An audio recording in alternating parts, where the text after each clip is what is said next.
Nu, šāda iecerē mums neradās tikai tā kā mūsu galvā biedrības, Zīmēkurzemes biznesa asociācija, bet mums vairāk kārtīgi uzrunāja gan no Slīteres Nacionālā parka, gan arī no dažādu no vietējiem iedzīvotājiem, kad ir vajadzīga diskusija, vajadzīgs runāt par to, kādas tad ir tās kultūra vērtības Lībiešu krasta piekrastes ciemos, lai par viņu saglabātību, par tādu viedokļu vienādošanu.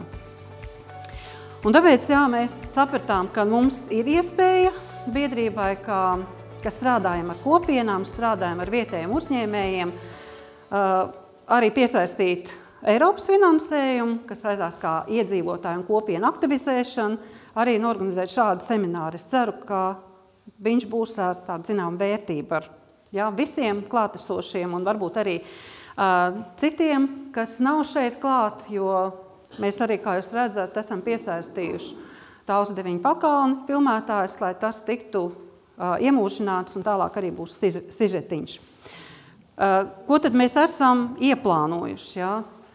Tātad ir aicinājumi, lai ir tā speciālistu, kas sagatavojas par Lībiešu krasta ainavas vērtējumu prezentāciju, par kultūru vēsturu būvēs elementos, par Bauhaus principiem Lībiešu krastā un arī par telpisko plānošanu piekrastē. Manuprāt, šīs ir tās tēmas, kas tā kā aptver to, bet tur būs konkrēti runātāji speciālisti, jo jāsaka, es neesmu speciālists nevienā no šīm jomām. Es varu tikai, aicināt citus runāt, izteikties. Tad mums būs neliela kafijas pauze, un tad mēs vēl tādā veidā, kad diskutēsim par šīm lietām. Tā kārtība arī tā, ka ir katram runātājam, viņi jau ir pieteikti, ka viņiem ir 15 minūtes ir prezentācijai, un tad vēl 5 minūtes ar pabeigšanai. Un man kolēģi ieskandinās zvaniņu, man beigās ir, būs zvaniņš, kad ir tās 15 minūtes. Un tad tam runātājiem jāsaprot, ka vajadzētu jau, lai var pabeigt. Ja paliek laiks vēl, tad var kādu arī jautājumu uzdot, bet vairāk jautājumu, lai būtu diskusija panelī. Tāda šī kārtība. Un tad vēl, ko man uzdeva, ka mēs iecerējām un šo te pasākumu, man vairāki prasīja, kas tad ir šī pasākuma mērķis? Un tad man gribētos tā, ka vai mēs varēsim, klausoties vai arī diskusijās kaut cik tuvināties tam, lai noskaidrot, kas ir tās vērtības, ko gribam saglabāt Lībiešu krasta kultūra telpā vai Lībiešu krastā. Runāt, diskutēt par jēdzieniem, ko lietojam katrs no savu skatu punkta un varbūt katrs ar savu izpratni. Un dažkārt ir vienkārši iznāk šīs te sadursmes, kad mēs nestrīdēsimies, bet mēs diskutēsim. Un mēģināsim ieklausīties atšķirīgos viedokļos un meklēt risinājumus šādai kopīgai interesei. Kā saglabāt Lībiešu krastam raksturīgo kultūru vēsturisko ainavu piekrastes ciemos. Un tad, kad vēl domājot par visu šo pasākumu, tad kopumā, kas tad vispār reglamentē vai iedod kaut kādu rāmjus, jo katrai sabiedrībai vai kopienai kā tāda ir kaut kādi noteikti nosacījumi vai kādu. Un tad skatoties, kā no mūsu normatīvu aktu tādas hierarhijas, tad patiesi tas ir Slīteres Nacionālā parka likums. Jo gandrīz viss Lībiešu krasts ir Slīteres Nacionālā parkā. Un šeit ir 2. pants, kas skan, kurā ir arī Ziemeļkurzemes piekrastes ainava saglabāt kultūrētiskās vērtības, un arī vēl šis vārds, kas saskaņot ar teritorijas ekonomisko attīstību. Es varbūt tagad pašlaik kaut kā tādu izrauc tās lietas, bet kur es atradu, kur ir šie atslēgas vārdi. Tad vēl šajā pašā likumā ir 8. pantā, kur ir ainava aizsardzības zona izveidot, lai saglabātu gan meža ainavas, bioloģisko un tā skaitā arī aizsargāt Ziemeļkurzemē raksturīgo kultūru vidi.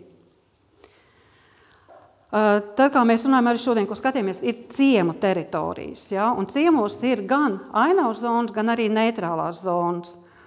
Un ir šīs neitrālās zonas ir izveidotas, lai veicinātu blīvi apdzīvoto teritoriju ilgspējīgu attīstību un kur zonā būvniecība drīkst veikt ar būvniecību regulējušiem normatīviem aktos noteiktā kārtībā, ievērojot ietekmes uz vidi novērtējumu regulējušus normatīvos aktus. Manuprāt, pat mazliet iznāk, ka tā centrā pat vairāk atkāpjās no tās kultūra vēstures. Ja? Tas ir tā, es varbūt muļķības pašlaik runāju, ja? Bet tāda sajūta lasot, ja, šo noteikumus, šo likumu. Un te ir arī, ko mēs jau skatījāmies Pitragā, te es vienkārši kā schematiski tā zaļā līnija, tā ir ciema teritorija, savukārt tā lilā līnija ir tā, kas ir neitrālā zona. Starp to neitrālo un to ir tā ainava zona, ja, kurā tad ir tā kā atšķirīgi tie nosacījumi. Tātad, ja ir tādā lilīgā, tur var, ir citi regulējušie, ne tikai kā vairs Slīteres Nacionālā parka likums vairs nerunā par kultūru vēstures kaut kādu saglabāšanu, ja, bet te ir citi normatīvi. Tātad tam jābūt tā kā būtu abūs noteikumi, ja, teritorijas plānojums, ja, ir vairāk.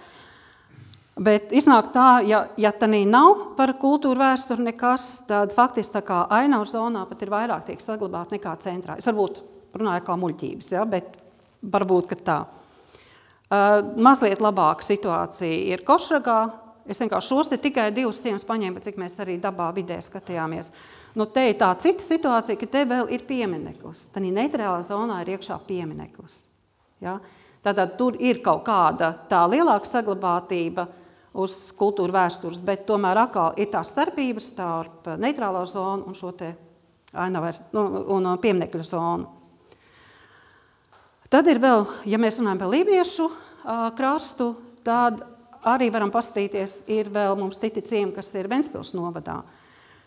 Un ir vienīgais punkts, kas ir dabas līguma ovišu individuālās aizsardzības izmantošanas noteikumos, kur vispār kā ciemi par kultūra vēstures kaut kāda saglabāšana nav, jo tas tā kā ir dabas liegums, ja, un šeit ir tikai, kad neitrālā zona ir izveidota, lai saglabātu jūras piekrastes ciemu attīstību. Un te es vienkārši tādu fragmentiņu, kad ir tās neitrālās zonas, ir pietiekami liels, un, protams, kā kuram Lielierbē tur ir ļoti maz, bet Miķeļturnī ir diezgan daudz, arī Ovišs, un Lūžņā ir. Un tad, man, ar ko es ievadiņu beigšu, tad, ko mēs arī redzējām, kas tad ir, un vai šis lībiešu krasts ciems ar raksturīgo kultūru ainavu, ja tajā ir šīs te palākās mājas, kurās nav vairs tie sētas, pagalmi, tas princips, un arī šīs palākās, vai tā ir tā lībiešu kultūra, vai tā lībiešu krastam piederīgā.